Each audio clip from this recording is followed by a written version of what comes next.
I paid for every single detail of this wedding, thinking it would be the happiest day of my life. But it turned into the day I realized my own flesh and blood saw me as nothing but a checkbook. I gave her everything she ever wanted, yet she cast me aside like garbage. Dad, I am sorry, but you were not invited. Please go away. You will ruin the aesthetic. Those were the words my daughter, Chloe, said to me as I stood outside the venue I had paid $500,000 for. She did not look at me with love. She looked at me like I was a stain on a silk dress. I did not scream. I did not beg. I simply turned around and walked away. 1 hour later, every single payment for the wedding was canceled. The flowers, the catering, the venue, even the lights. I had spent my entire life building, Vance Shipping International, sacrifice after sacrifice. My hands were calloused, my mind worn down by years of negotiations and corporate battles. I paid for every single detail of this wedding, thinking it would be the happiest day of my life, but it turned into the day I realized my own flesh and blood saw me as nothing but a checkbook. I gave Chloe everything she ever wanted, yet she cast me aside like garbage. She thought that because I was getting older, I was getting soft. She was wrong. No me, no wedding. If you have ever been betrayed by the very people you sacrificed everything for, please hit the like button and subscribe. It helps this story reach others who need to know they are not alone. And before I tell you how I turned the lights out on my ungrateful family, let me know in the comments which city you are watching from. My name is Arthur Vance. I am 65 years old, and I thought I was driving to the happiest day of my life. I was wrong. I was driving to my execution. The dainty air of Newport usually calms me. I rolled down the window of my 1990 Bentley Turbo R, letting the Atlantic breeze hit my face. This car is a lot like me. It is old. It is heavy. It consumes too much fuel, but it is built to survive a bomb blast. My daughter Chloe hates it. She told me to rent a Rolls-Royce for the wedding, but I refused. I told her that a man does not arrive at his daughter's wedding in a rental. He arrives in the car that built the family fortune. I checked my tie in the rearview mirror. It was the same silk tie I wore the day I signed the deal that took Vance Shipping International 30 years ago. I wanted today to be perfect. I had wired $500,000 to the event planner last month. $500,000. That is not just money. That is years of missing birthdays because I was at the office. That is years of ulcers and sleepless nights negotiating with unions and port authorities. I gave it all gladly because Chloe is my only girl. I pulled up to the heavy iron gates of the Ocean Cliff Resort. The venue is spectacular, sitting right on the edge of the cliffs overlooking the bay. My V8 engine has never failed me. Catherine and I drove this car to our wedding 30 years ago, and I had promised her we would keep it forever. Chloe always called it a junk pile, preferring the flashy imports of her friends, but to me, this car represents the sweat and grit that paid for her fancy schools and overseas vacations. A man does not forget the foundation of his wealth, nor does he discard the memories of the woman who helped him build it. I remember when my company installed the heating systems for this place 20 years ago. I felt a swell of pride. I was not just a guest, I was the host. I was the father of the bride. A young security guard stepped out of the booth. He looked to be about 25, wearing a suit that was too tight and sunglasses that were too big. He did not smile. He held up a hand gloved in black leather, signaling me to stop. I rolled down the window expecting a greeting. I expected him to see the car, to see my tuxedo and wave me through. Name, he said. He did not say good afternoon. He did not say welcome. Just name. I smiled, trying to keep the mood light. I am the father of the bride's son, Arthur Vance. I am a little early, I know, but I wanted to check on the floral arrangements before the guests arrive. The guard did not look at me. He looked down at a digital tablet in his hand. His finger scrolled slowly, too slowly. The engine of my Bentley purred a low, deep rumble that usually commands respect. But this boy was not impressed. He scrolled up. He scrolled down. Then he shook his head. Name not found, he said. You are not on the guest list, sir. You need to turn around. I actually laughed. It was a short, dry laugh. I thought it was a joke. I thought maybe Chloe had organized a surprise, or maybe this kid was new. Check again, I said, my voice dropping an octave. I am Arthur Vance. I paid for this gate you are standing in front of. I paid for the asphalt we are standing on. And I certainly paid for the 500 guests who are going to be drinking my champagne in an hour. Check again. The guard finally looked up. I saw my reflection in his dark sunglasses. I looked old, I looked tired, but I did not look like a liar. He tapped his earpiece. "We have a situation at the North Gate," he muttered into the radio. "An older male driving a silver antique vehicle. Claims to be the father. He is not on the list." I felt a cold spike in my chest. It was not anger yet. It was confusion, a deep disorienting confusion. I opened the car door and stepped out. My left knee, the old injury from my time in the Navy, flaring up as I put weight on it. I stood up to my full height. I am 6'2" and tall, even at 65. I know how to occupy space. "Look at me," I said, pointing a finger at him. "Do not talk to your radio. Talk to me. Call Chloe. Call the wedding planner. Her name is Rebecca Tell. Her Arthur Vance is here." The guard took a step back, his hand resting instinctively on his belt. It was a threat, a subtle one, but I recognized it. "Sir, you need to get back in your vehicle," he said, his voice flat and robotic. "This is a private event. The host has provided a strict list of approved guests.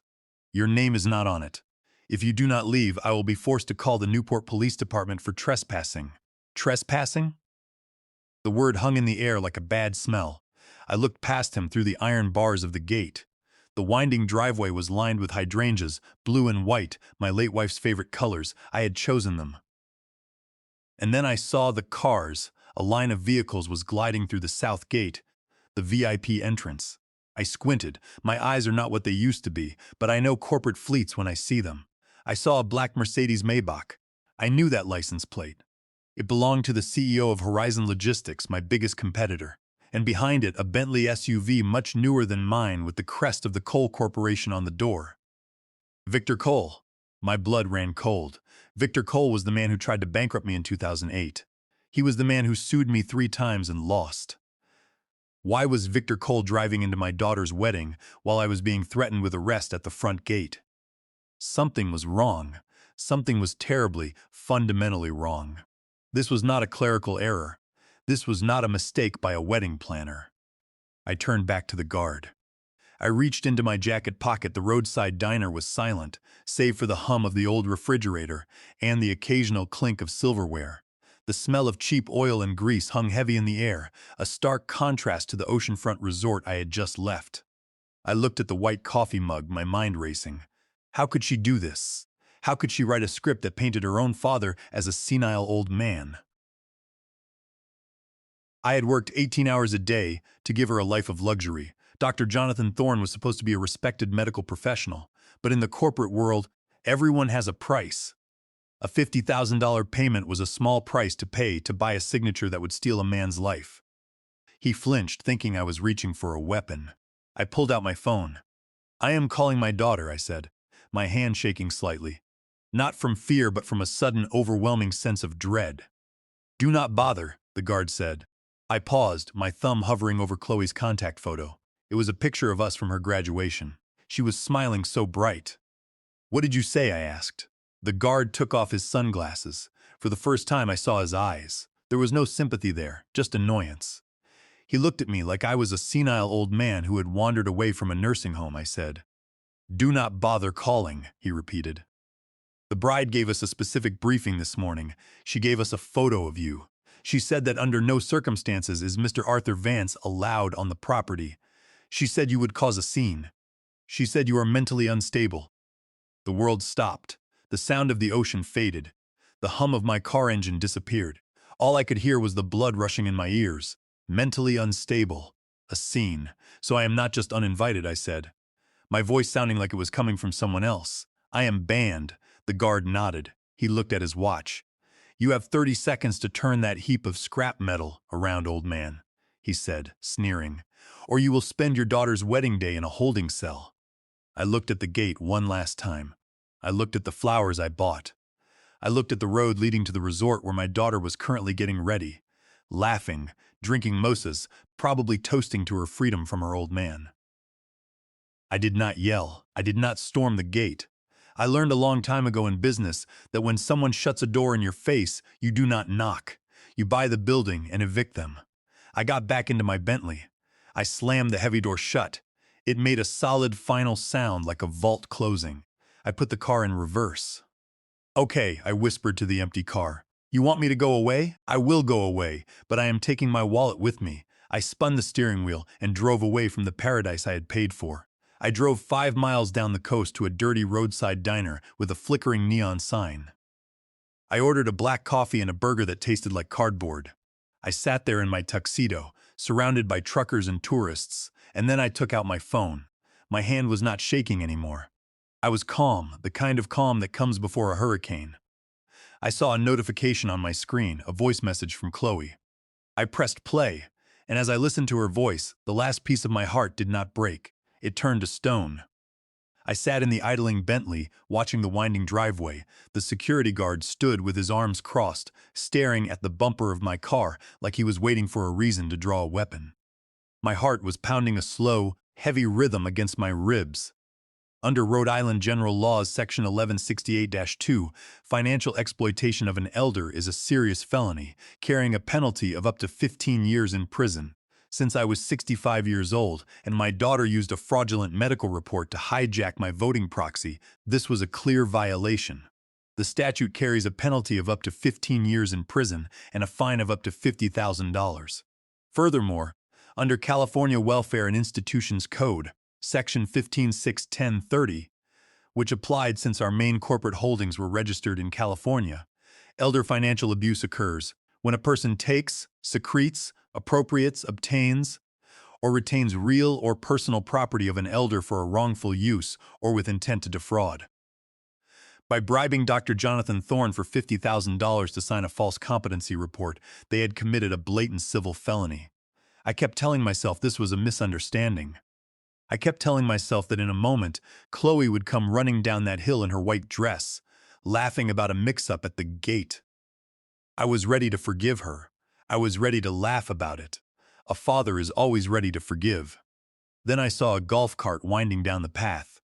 My breath caught in my throat. I opened the heavy door of the car and stepped out onto the asphalt, ignoring the sharp sting in my bad knee. I wanted to be standing when she saw me. I wanted to open my arms, but as the cart got closer, my arms fell to my sides.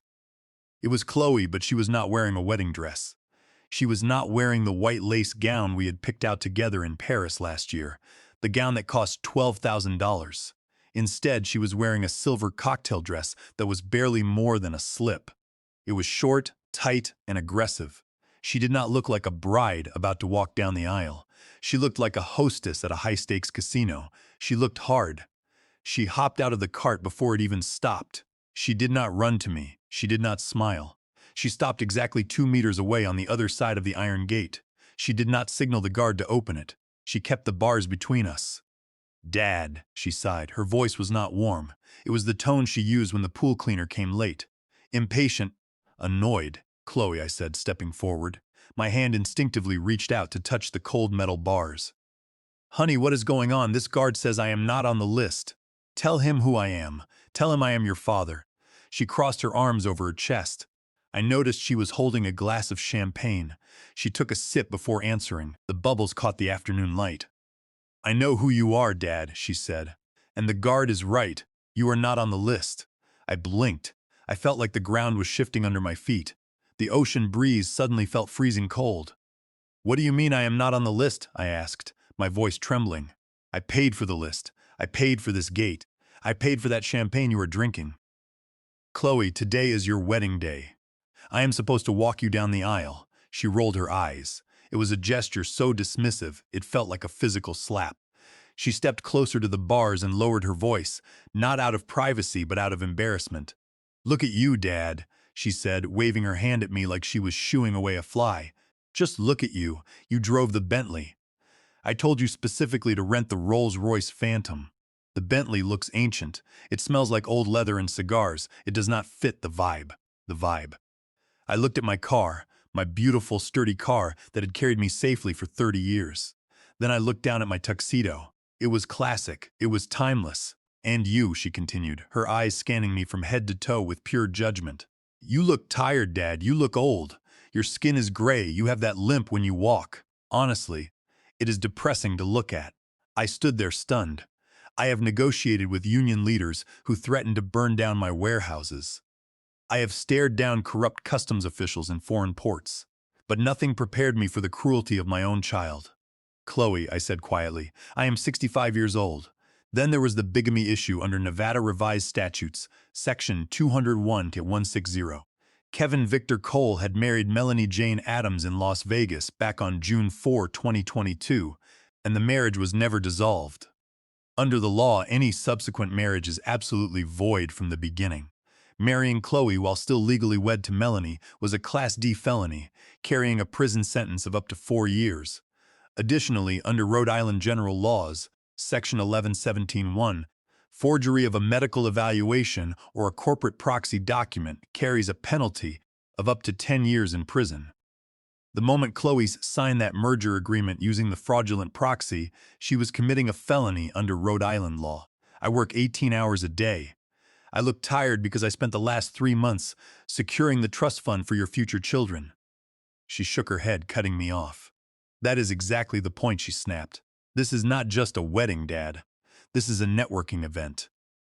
Kevin has invited serious investors, tech moguls, venture capitalists from Silicon Valley, people who value youth and innovation and vitality, having you shuffle down the aisle looking like a ghost from the past. It ruins the aesthetic. It makes the Vance brand look dying. I felt a lump form in my throat. It was hard and painful. She was talking about me like I was a piece of broken furniture that needed to be moved to the basement before the guests arrived. So I am a prop, I whispered. I am just bad scenery to you. You are being dramatic, she said, checking her diamond-encrusted watch. Look, Dad, we made a decision, Kevin and his father and I. We decided it is better if you sit this one out. We told everyone you are resting at a spa in Switzerland. It sounds elegant. It sounds exclusive. If you show up here dragging your leg and driving that relic, you expose the lie. You embarrass us. I looked at her face. I tried to find the little girl who used to sit on my lap and ask me to read her stories about ships and sailors. She was gone. In her place was a woman who calculated love on a spreadsheet, and then I saw it. My eyes drifted to her neck. Resting against her collarbone was a necklace. It was a vintage piece. Sapphires surrounded by white diamonds in a platinum setting. My breath stopped. That necklace, I said, pointing a shaking finger through the bars. Chloe touched it lightly, her fingers tapping on the stones. Oh, this, she said casually. It matched the dress. Vintage is in right now. That belonged to your mother, I said, my voice cracking. I gave that to her on our 25th anniversary. She died wearing that necklace, Chloe. We agreed. We agreed you would only wear it on the day you got married, on the moment you said your vows. I am wearing it, she said, shrugging, and I am getting married, so technically I am following the rules. No. I said you were wearing it to drink champagne and impress investors. You are wearing it as a costume. You are desecrating her memory. She sighed loudly, the sound sharp and irritated. God, you are so emotional, she said. This is exactly why you cannot come in. You would be crying in every photo. You would be making speeches about Mom and the good old days. It is a buzzkill, Dad. Nobody wants that energy. We want a party. We want the future, not the past. She turned to the guard. Make sure he leaves, she said. If he is not gone in 2 minutes, call the police. She did not say goodbye. She did not say I love you. She turned her back on me. The silver dress shimmered in the sun as she walked back toward the golf cart. I stood there for a moment. My hand was still gripping the cold iron bar. I wanted to scream. I wanted to tear the gate off its hinges. But then a strange calm washed over me. It was the calm of a man who realizes he has nothing left to lose. I looked at the guard. He was looking at his boots, ashamed to meet my eyes. He had heard everything. Go home, sir, he whispered. She is not worth it. I nodded. He was right. She was not worth the scene. She was not worth the arrest. I turned around and walked back to the Bentley. My niece screamed in protest, but I forced myself to walk straight. I would not limp, not while she might be watching. I opened the car door and slid into the driver's seat. The smell of old leather and cigars greeted me. It smelled like hard work. It smelled like dignity. I started the engine. The V8 roared to life, a deep, powerful sound that shook the frame. I put the car in reverse. As I began to back away, I looked into the rearview mirror one last time. I wanted to erase the image of her from my mind, but I couldn't look away. Chloe had reached the top of the hill. The golf cart had stopped. A man was walking toward her. He was tall with silver hair and a tan that came from spending too much time on yachts he didn't own. It was Victor Cole, my nemesis. the man who had tried to destroy my reputation for decades.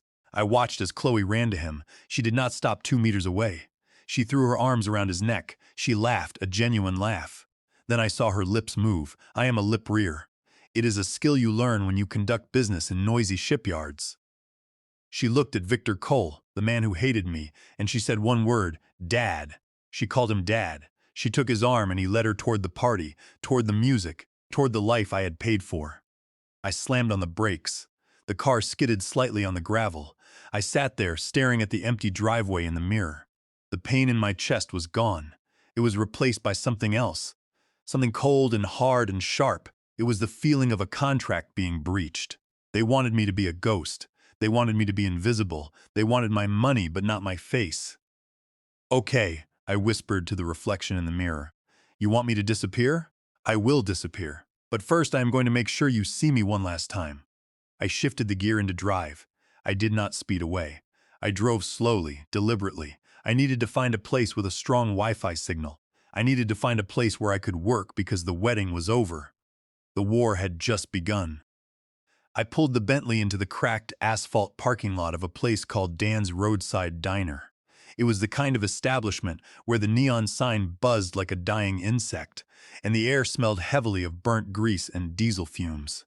It was 5 miles and a whole universe and away from the oceanfront resort where my daughter was currently celebrating. I turned off the engine and sat there for a moment in the silence. The leather seats of my car felt like the only hug I was going to get today. I stepped out and the wind hit me. It was not the fresh sea breeze of Newport anymore. It was the dusty grit of the highway. I walked into the diner, and the bell above the door chimed aggressively announcing my arrival. The place was mostly empty. A couple of truck drivers hunched over their plates, and a waitress with tired eyes and a stained apron looked up at me. She paused. I could see the confusion in her face. It is not every day you see a 70-year-old man walk into a roadside dive bar wearing a $5,000 bespoke tuxedo. I felt ridiculous. I felt like a clown who had been fired from the circus. I slid into a booth at the back. The red vinyl seat was torn and repaired with silver duct tape. It made a sticky sound as I sat down. I placed my hands on the table. The surface was sticky too. The waitress walked over and dropped a laminated menu in front of me. She did not ask why I was dressed like a diplomat. She just asked what I wanted. Black coffee, I said, and a burger. She nodded and walked away. I looked out the window at my car, parked alone under the flickering streetlight. It looked out of place, just like me. I closed my eyes and leaned my head back against the duct tape. The image of Chloe standing behind those iron bars burned in my mind. The way she looked at me, the way she spoke to me, it was not anger I saw in her eyes. It was pity, and that hurt worse than hatred. The waitress returned and slammed a white mug and a plate onto the table. The coffee was scalding hot, and the burger looked gray and lifeless, sitting next to a pile of cold fries. I picked up the burger, but my appetite was gone. I just held it, staring at the sesame seeds on the bun, wondering where I went wrong. I gave her everything: private schools, ponies, cars. I sent her to business school in London. I never missed a tuition payment. I never said no. Maybe that was my sin. Maybe I loved her too much and taught her too little. Then my phone vibrated against the formica table. The sound was loud in the quiet diner. It buzzed against the wood like a warning. I looked at the screen. It was a photo of Chloe. My heart jumped.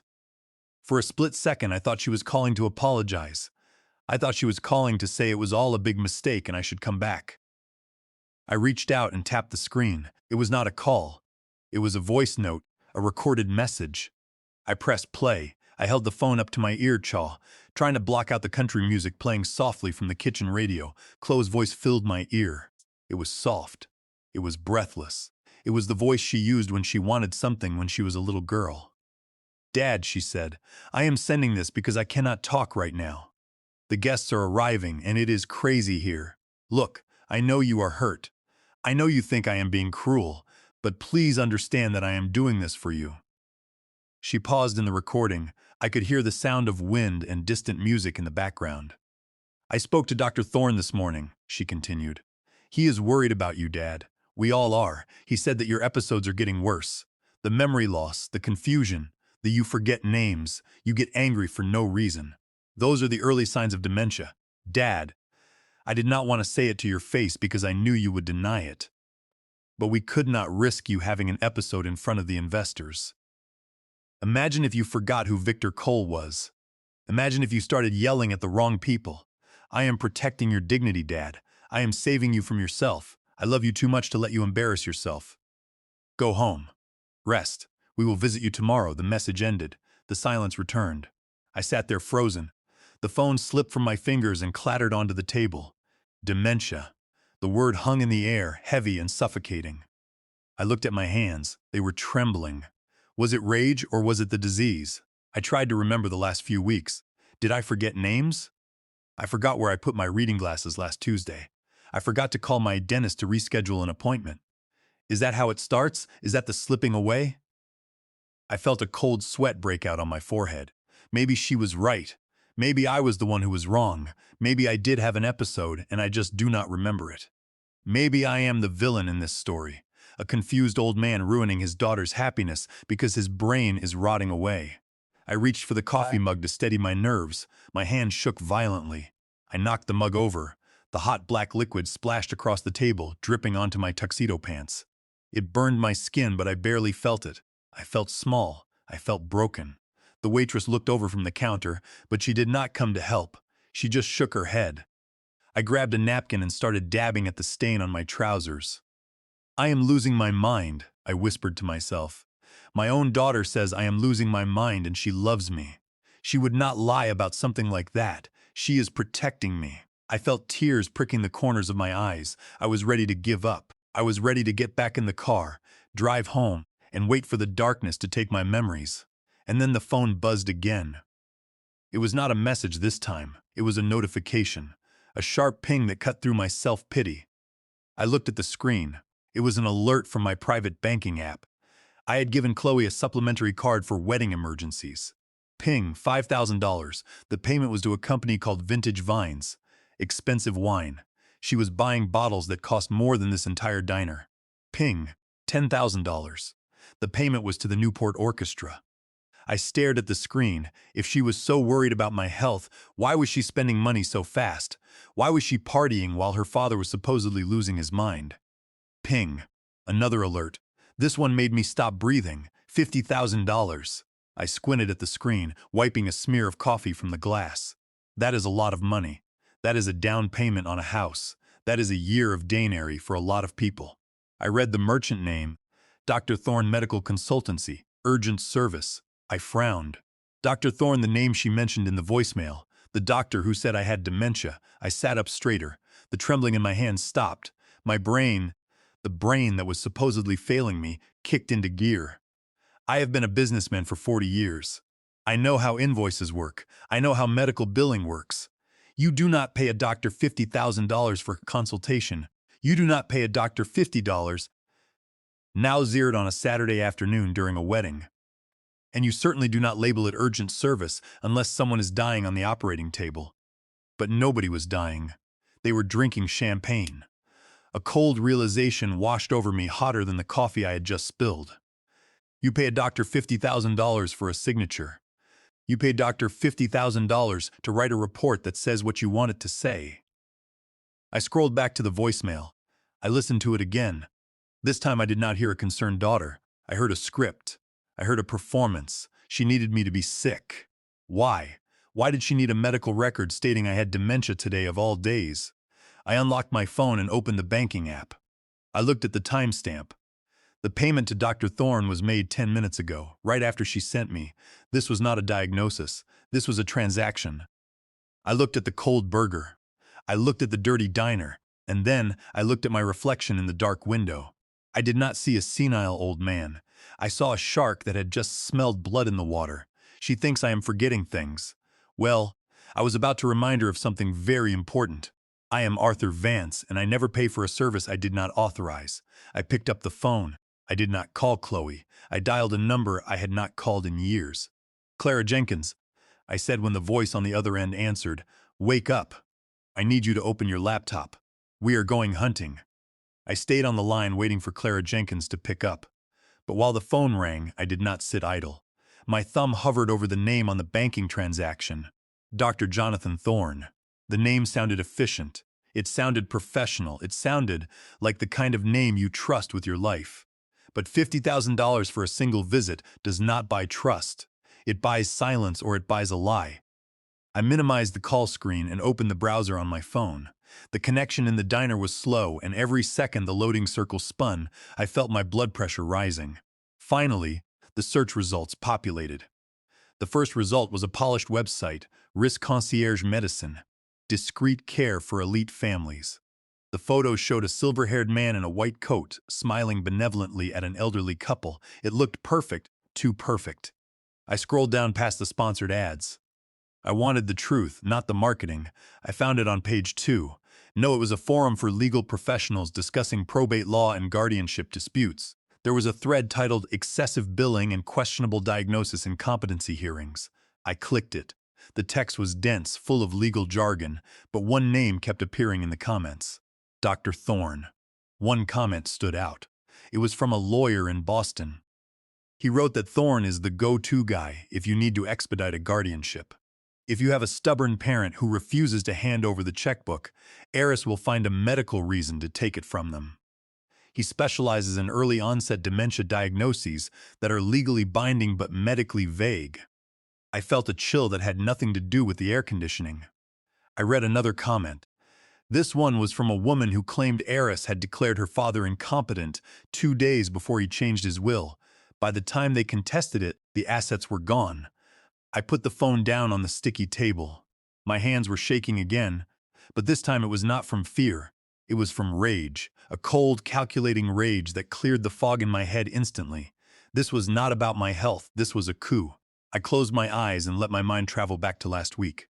Tuesday, Chloe had come to the penthouse. She brought bagels and coffee. She was wearing a yellow sundress, and she looked like sunshine. She told me she was worried about my blood pressure. She said she had found a private specialist who could do a comprehensive workup. Just to be safe, Dad, she had said, for the wedding. I want you to be in top form to walk me down the aisle. I remembered how touched I was. I remembered thinking how lucky I was to have a daughter who cared so much. I agreed. I got in her car. She drove me to a clinic in a quiet part of town. No signage, just a heavy oak door and thick carpets. The doctor was there, Dr. Thorne. I recognized his face now from the website. He was charming. He asked me questions, simple questions. What is the date? Who is the president? Can you count backwards from 100 by 7s? I answered them all. I thought it was a cognitive baseline test, standard procedure for men my age. Then came the paperwork. Chloe stood by my side holding the pen. It is just standard liability waivers, Dad, she said. And some insurance forms, you know how they are. Sign here and initial here. I signed. I did not read the fine print. I signed because she was my daughter. I signed because I trusted her with my life. I signed because I was a fool. I opened my eyes and looked at the diner ceiling. I realized now what I had signed. It wasn't insurance forms, it was a release of information, and likely a dormant power of attorney clause that only needed a medical trigger to activate. The pieces of the puzzle slammed into place with the force of a freight train. The wedding was the stage. The guests were the witnesses. My absence was the evidence. If I am not at the wedding, it looks suspicious. If Chloe plays a recording or shows a letter from Dr. Thorne saying, I am having an episode, it looks tragic. The board of directors is there. The investors are there. They see a weeping daughter. They hear a medical diagnosis from a reputable doctor. They see the empty chair. And just like that, Arthur Vance is no longer the CEO. Arthur Vance is a liability. I grabbed my phone again and pulled up the corporate bylaws of Vance Shipping. I wrote them 30 years ago. I knew them by heart, but I needed to see the words. I needed to see the trap I had built for myself. Article 25, Incapacitation of the Chairman. I read the text, whispering the words in the empty booth.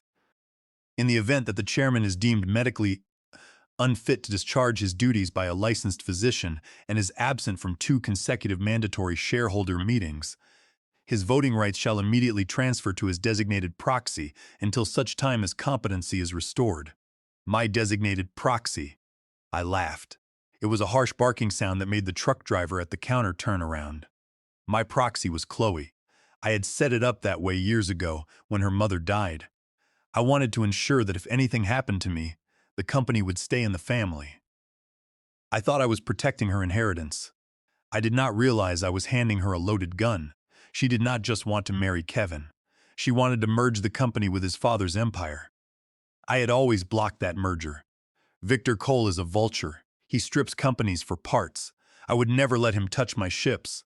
I would never let him fire my crews. But if I am incompetent, I cannot vote no. Chloe becomes me.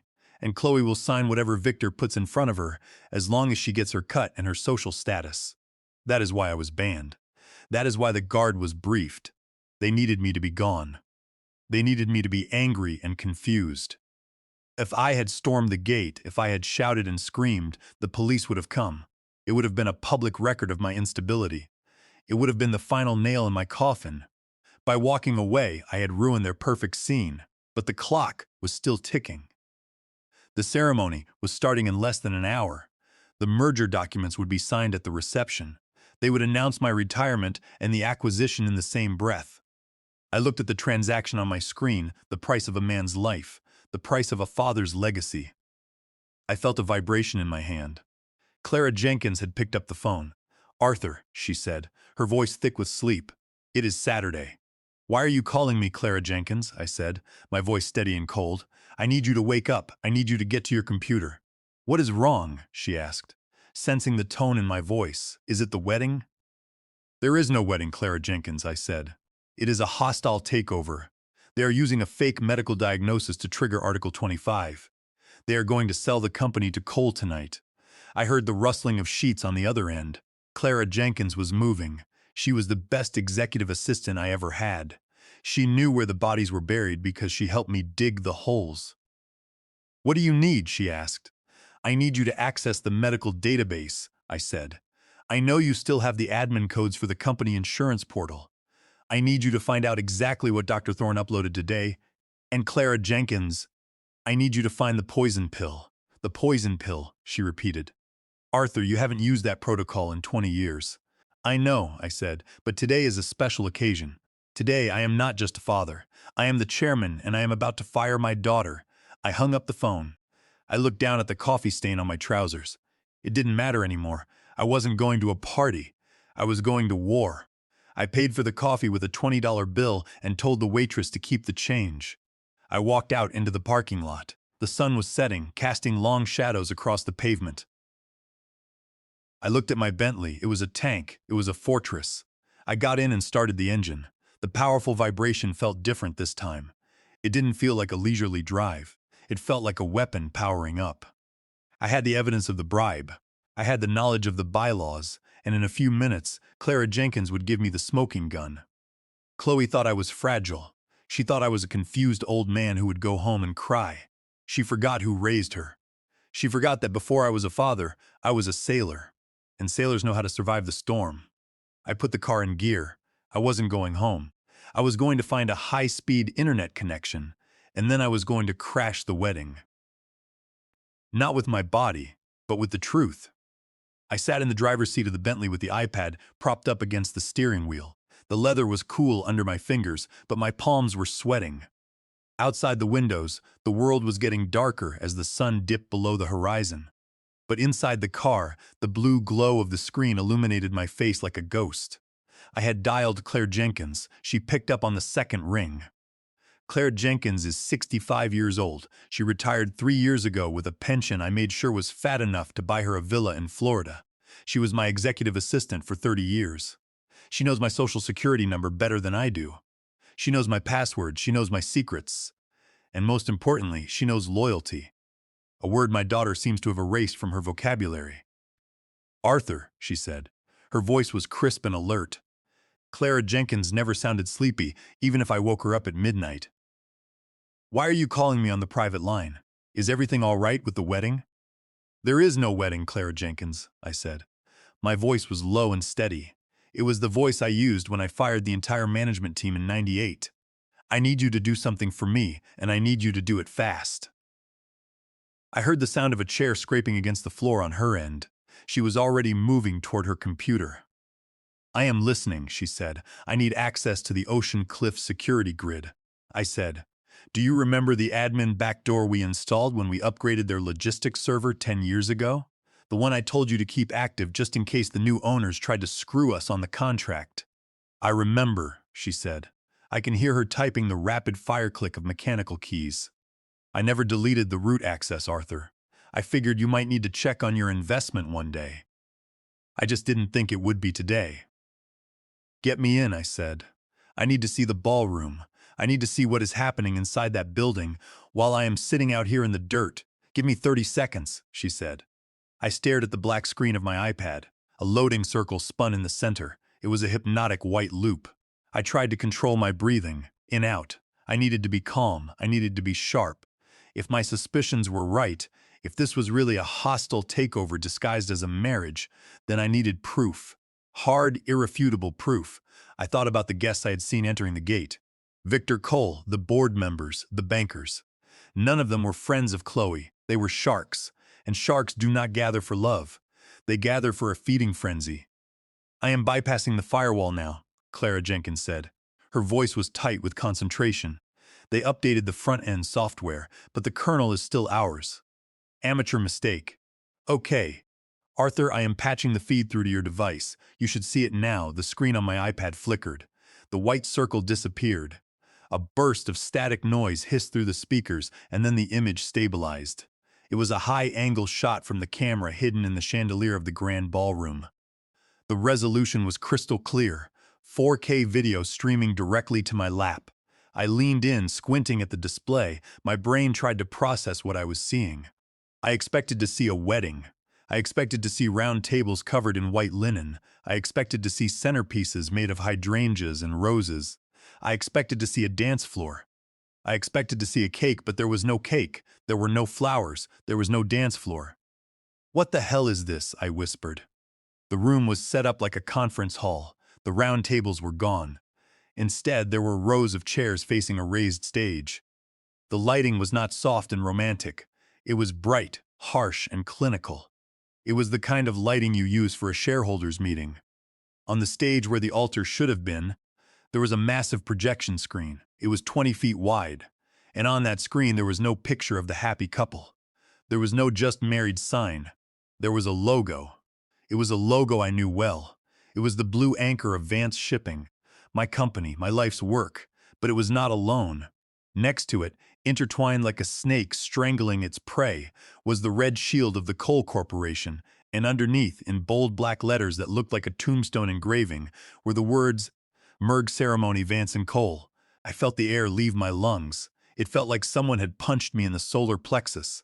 I sat there in the silence of the car, staring at the words that spelled my doom, merger ceremony. It was not a wedding. It was a funeral. It was the funeral of my legacy. Clara Jenkins, I said. My voice sounded hollow. Clara Jenkins, are you seeing this? She whispered. I am seeing it, Arthur, she whispered. Her voice trembled with rage. Oh my God. They are not just selling the company, they are dissolving it. Look at the charts on the side screens. I swiped the screen to switch to camera 2. This camera was positioned near the podium. It showed the presentation slides that were queued up. I zoomed in. The text was small but legible. Asset liquidation plan. Phase 1, sell off the Atlantic fleet. Phase 2, rebrand to Cole Global. Phase 3, executive retirement package for Arthur Vance. Retirement. That was a polite word for forced exile. I swiped again to camera 3. This one showed the crowd.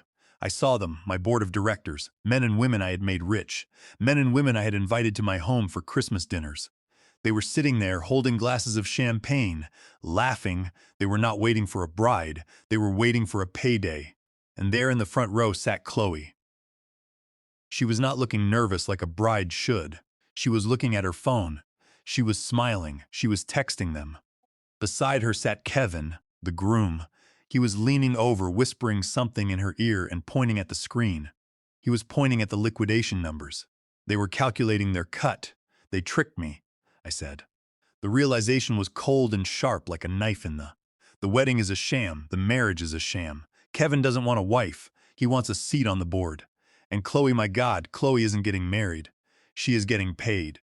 Arthur, Clara Jenkins said sharply, "Look at the podium. Look who is walking up to the microphone." I switched back to camera 1. Victor Cole was walking onto the stage.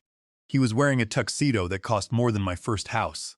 He walked with the arrogance of a man who has already won the war. He tapped the microphone. I turned up the volume on my iPad.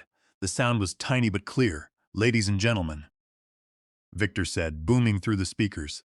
"Thank you for gathering here today on such short notice. We all know this was billed as a wedding, and in a way it is. It is the marriage of two great titans of industry." The crowd chuckled, a polite, greedy chuckle. Sadly, Victor continued, putting on a mask of fake concern. "Our dear friend Arthur Vance could not be here today. As many of you know, his health has been declining rapidly. His mental state has become fragile." I gripped the steering wheel so hard the leather creaked. "Liar!" I hissed at the screen. "You lying snake!" Victor shook his head theatrically. "It breaks my heart to say this, but Arthur is no longer capable of leading Vance Shipping. He is confused. He is erratic. Just today, he tried to crash this event, screaming about conspiracies that don't exist.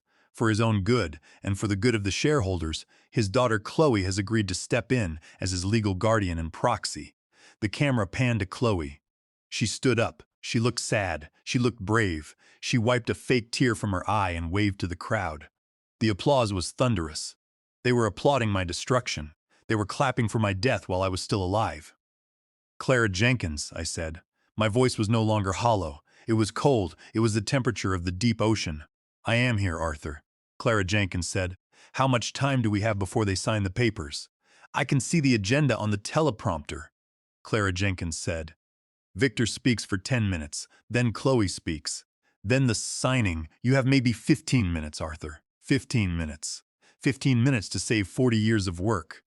15 minutes to stop them from erasing my name from the history books." I looked at the screen one last time. I looked at Chloe's face. She looked so beautiful and so rotten. She thought she had won. She thought the old man was crying in a diner somewhere, eating a cold burger and forgetting his own name. She forgot one thing. She forgot that I built this company. She forgot that I wrote the code.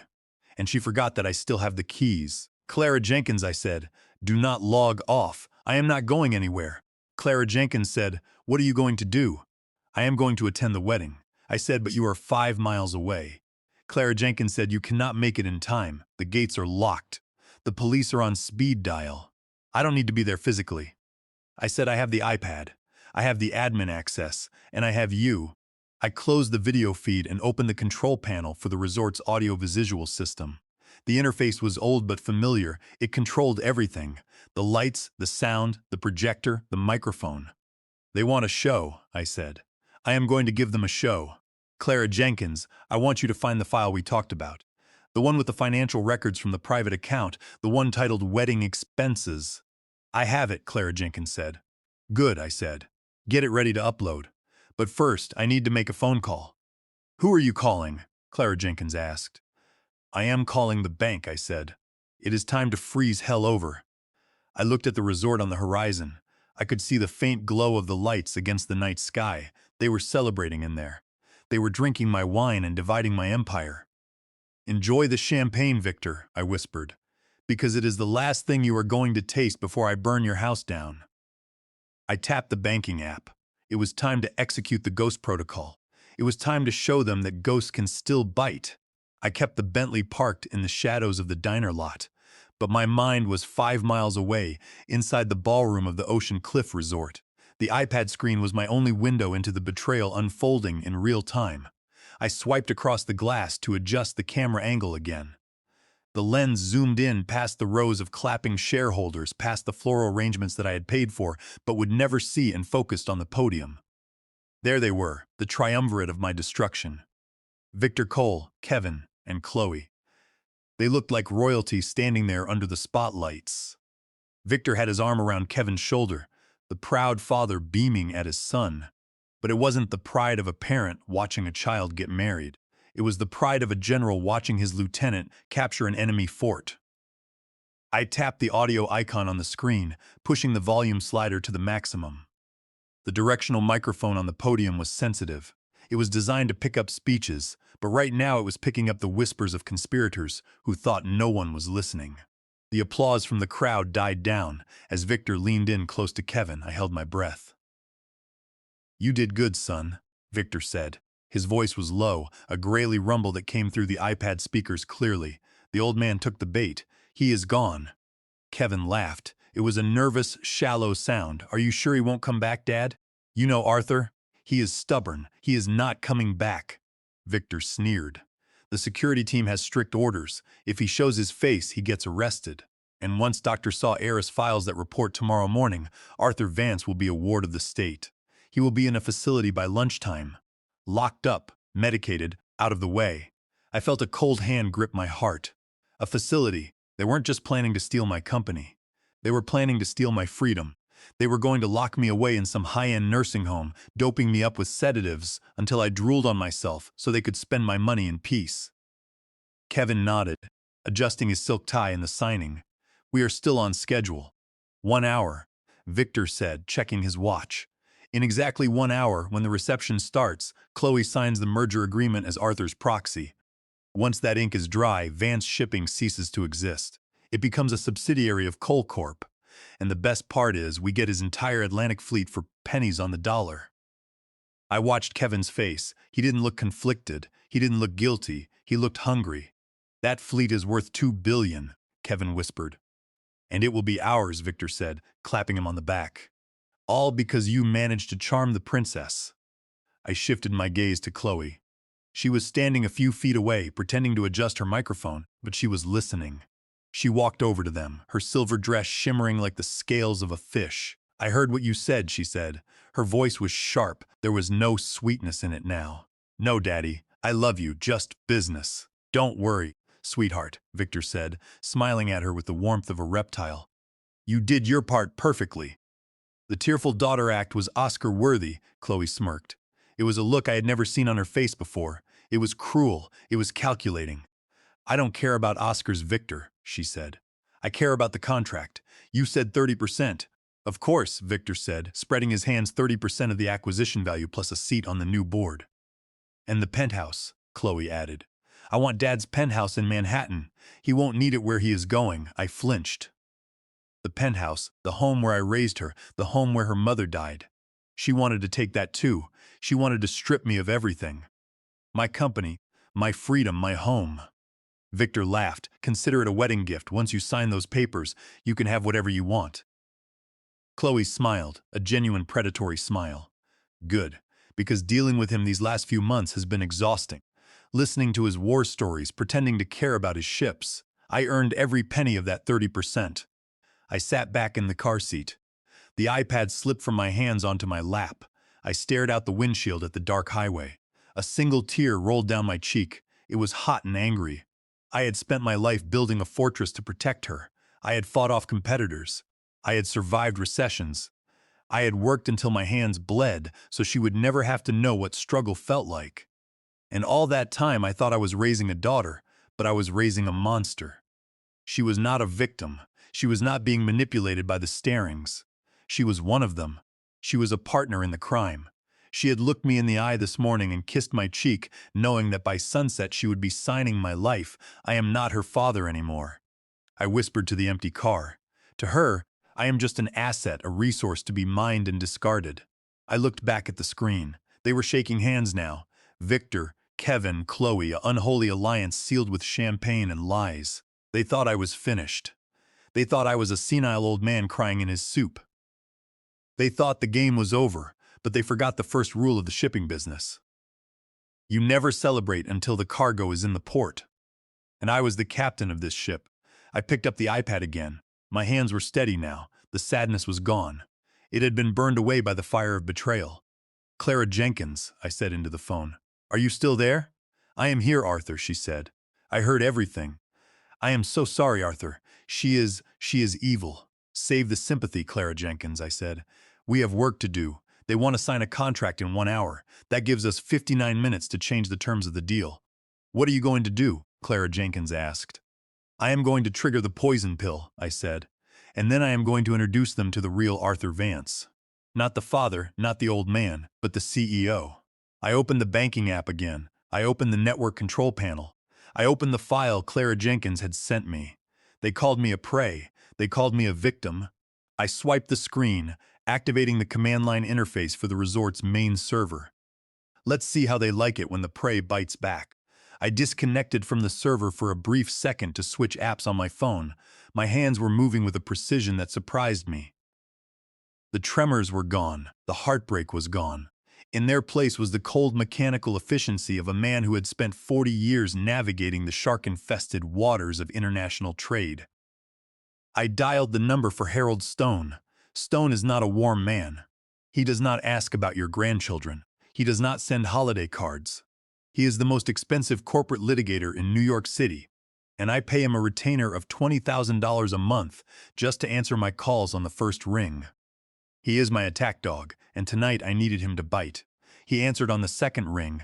The background noise on his end was the clatter of silverware and the hum of a crowded restaurant. He was out to dinner, probably spending my money on a steak he wouldn't finish. "Arthur," he said. His voice was guarded. He knew I never called on Saturday nights unless a ship had sunk or a government had fallen. "Stone," I said, cutting through the pleasantries.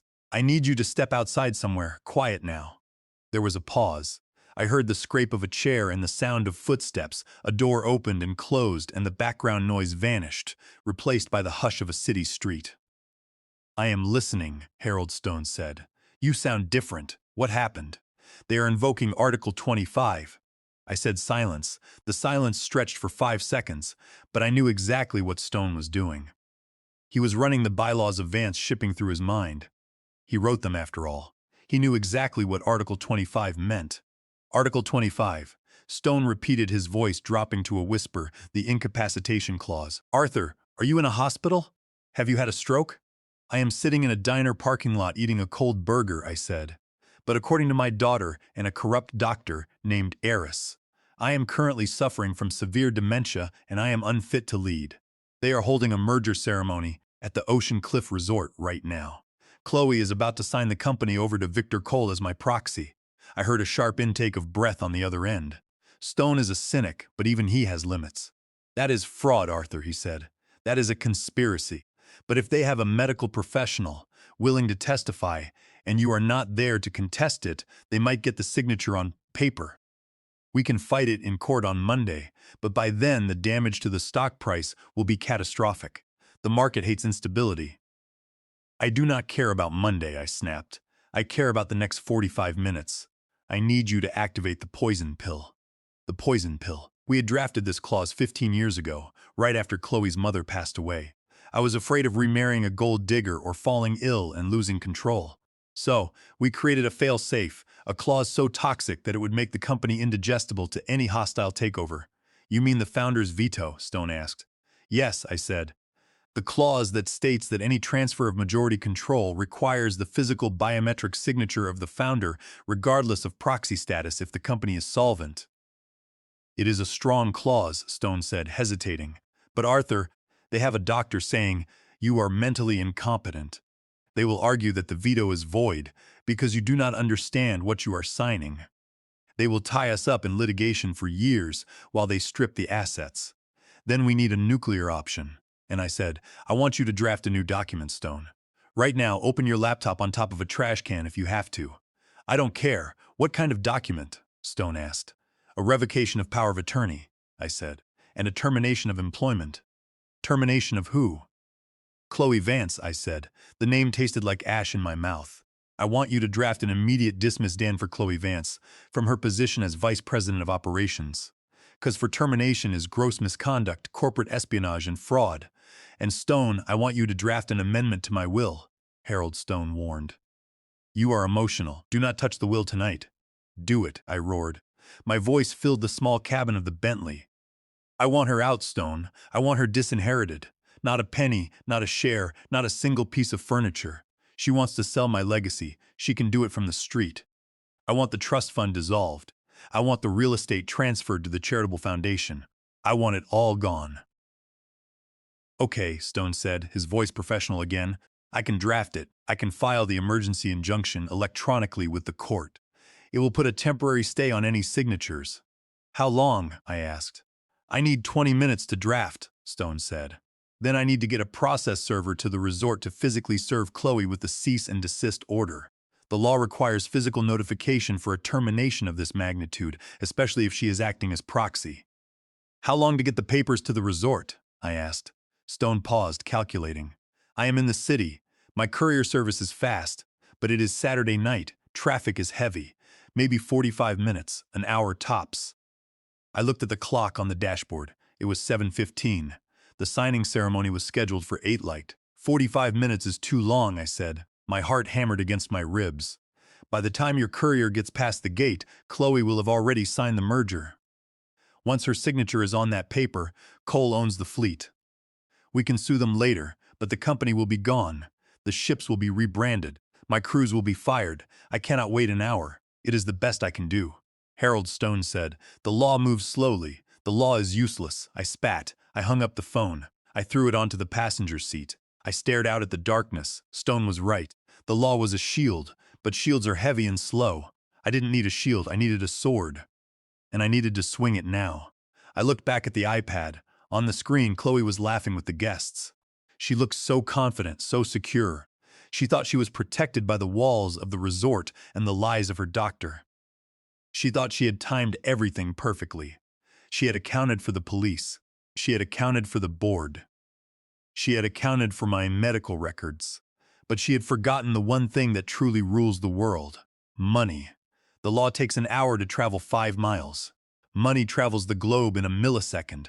If I couldn't stop her legal authority in time, maybe I could stop the mechanism that made her powerful. She was only valuable to Victor Cole because she held the keys to the kingdom. But what happens if the kingdom runs out of gold? What happens if the credit cards stop working? What happens if the lights go out?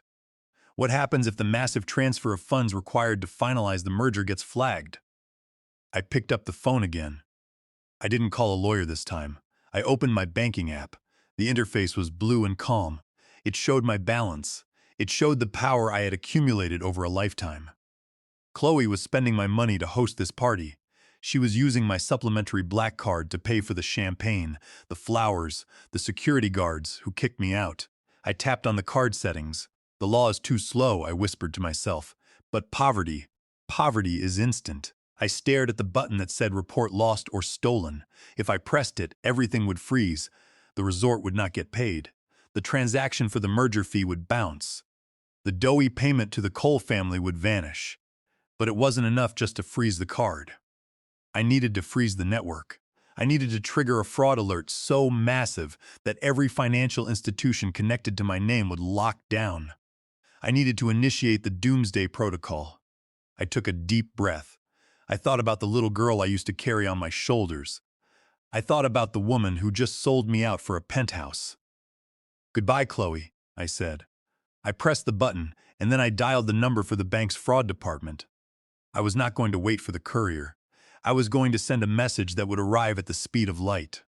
I held the phone to my ear. The ringtone was not a standard electronic trill. It was a soft orchestral chime designed to soothe the nerves of billionaires who were calling to move mountains of cash. I was calling the Centurion concierge at American Express. This is not the customer service line where you wait on hold for 20 minutes listening to bad jazz.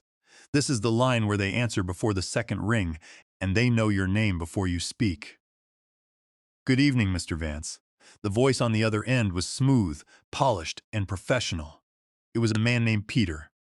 I had never met Peter, but he had arranged my flights to Dubai and bought my anniversary gifts for 20 years.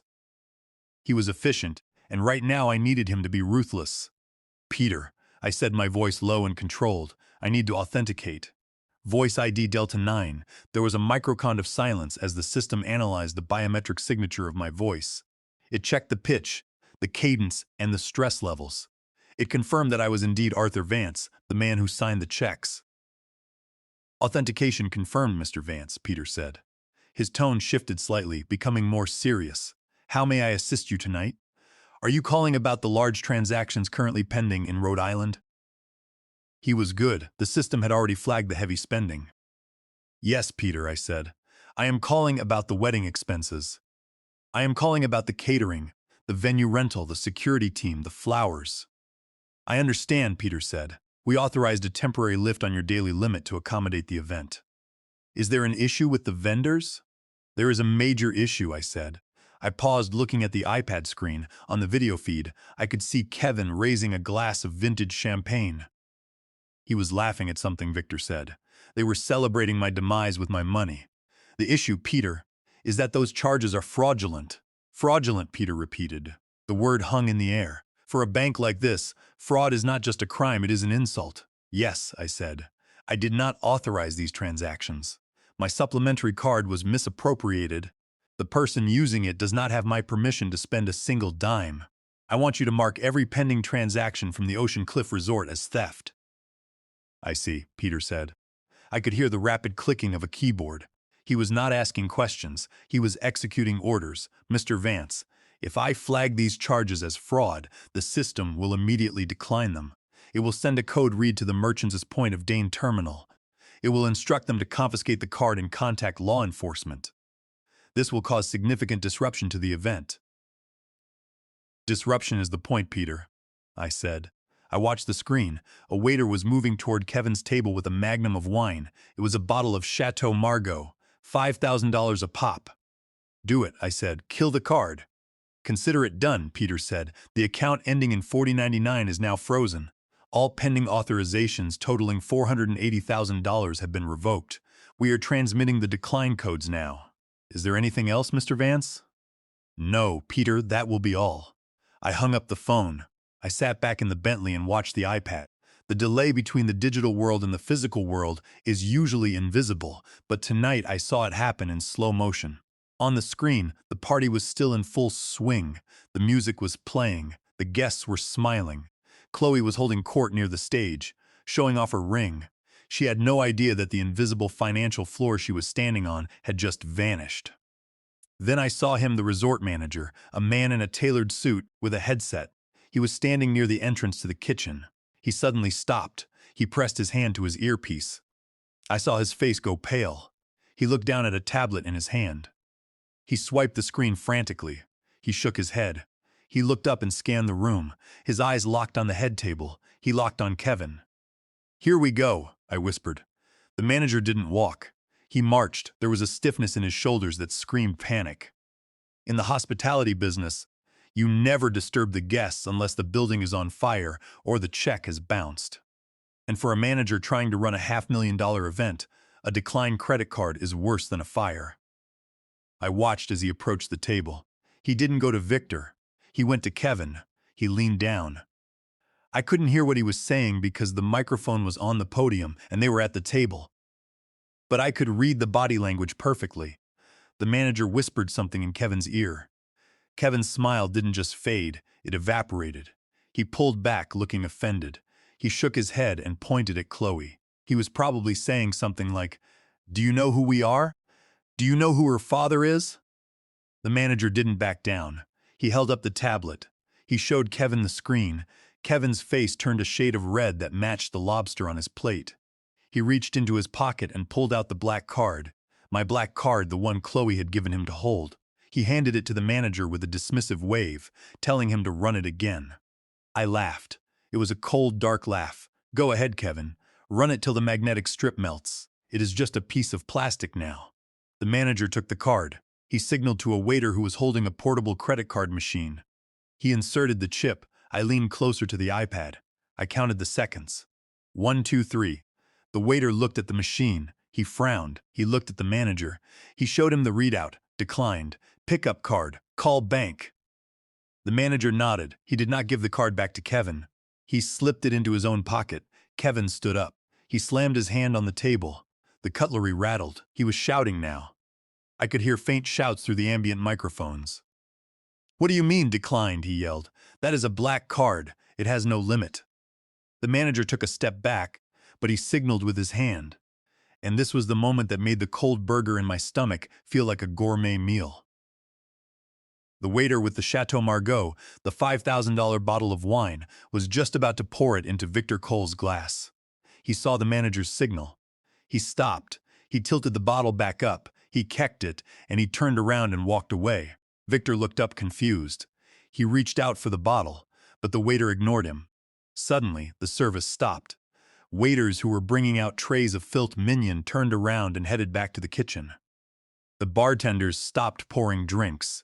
The music didn't stop, but the flow of luxury did. It was a beautiful choreography of rejection. I saw Chloe rush over to Kevin. She looked frantic. She grabbed his arm.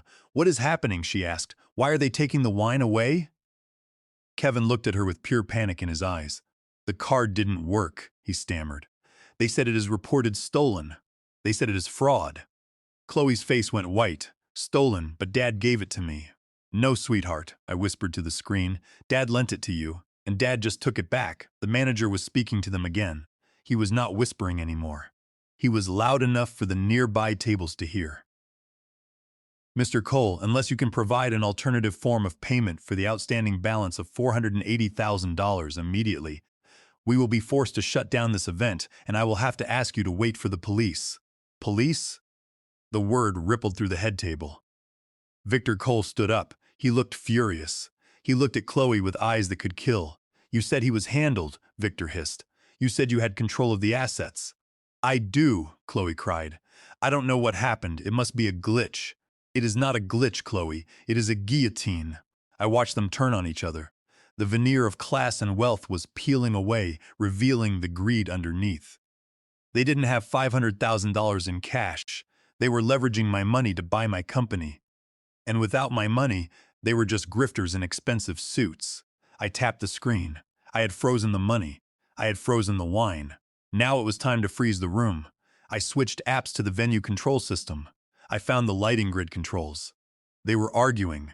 Kevin was yelling at the manager. Chloe was crying. Victor was on his phone, probably trying to move funds that would take days to clear. "Let's shed some light on the situation," I said. I dragged my finger across the brightness slider. Inside the ballroom, the soft mood lighting flickered, and then with a sudden harsh buzz, the house lights slammed onto 100% brightness. The romantic atmosphere vanished.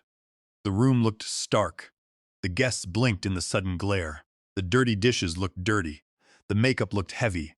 The illusion was gone, and on the giant screen behind them, where the merger logo had been displayed, I prepared my next message. The money was gone. Now it was time for the voice. I sat in the silence of the Bentley, watching the chaos unfold on my iPad screen. The ballroom was now flooded with harsh white light, exposing the panic on every face. The guests were murmuring, standing up from their tables, confused by the sudden change in atmosphere and the halted service. But Victor Cole was a man who did not know how to surrender. I watched him on the screen. He was shouting at the orchestra to keep playing. He was grabbing the merger contract from the podium and shoving a gold pen into Kevin's hand. "Sign it," Victor yelled, his voice distorted by the microphone feedback. "Sign it now, Kevin. We will deal with the bank later. It is just a technical glitch. Sign the damn paper."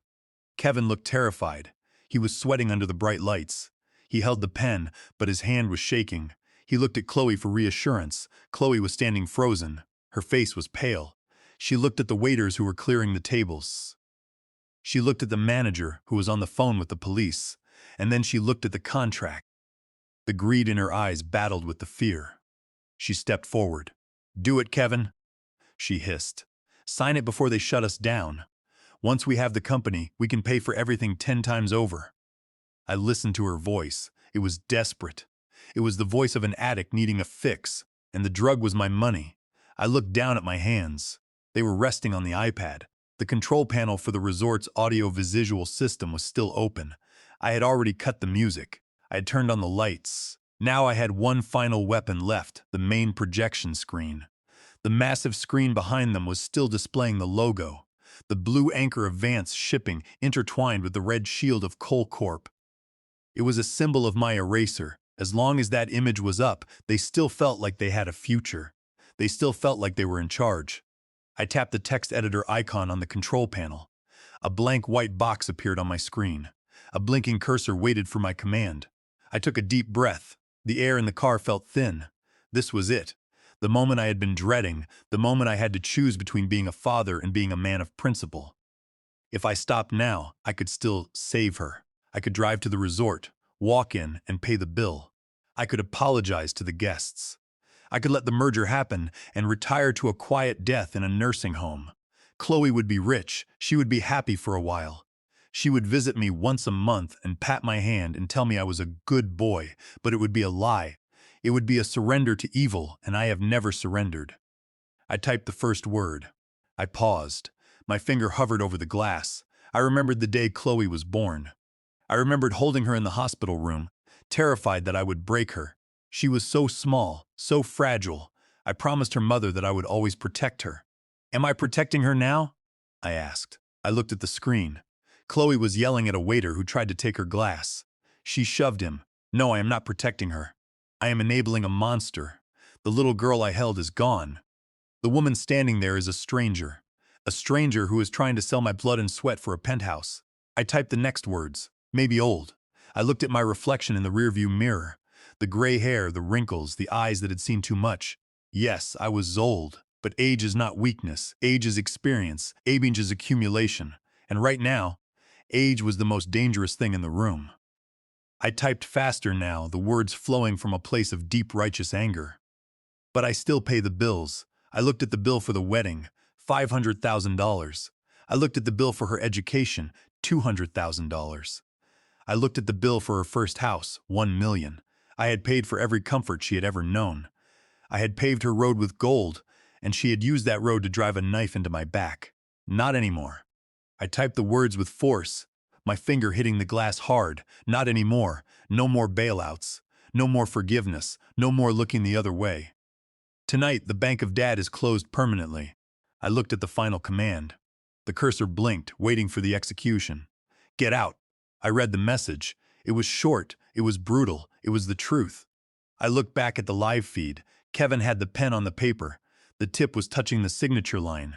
Victor was leaning over him, practically guiding his hand. Chloe was clapping her hands together, urging him on. Sign it, Kevin. She screamed, sign it. I did not hesitate. I did not flinch. I felt a strange sense of peace settle over me. It was the peace of the executioner who knows the sentence is just. I pressed the button marked Override Projection.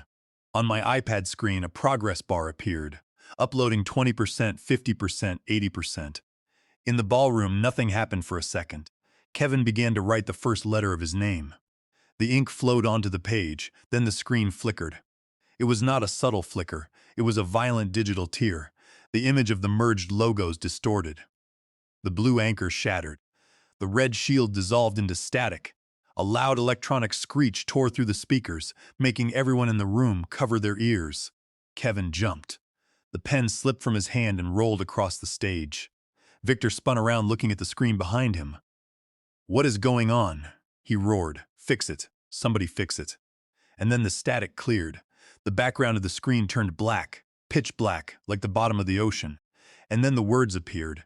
They typed themselves out one by one in massive block letters, bright red, the color of blood, the color of warning. I watched Chloe's face. She was looking up at the screen.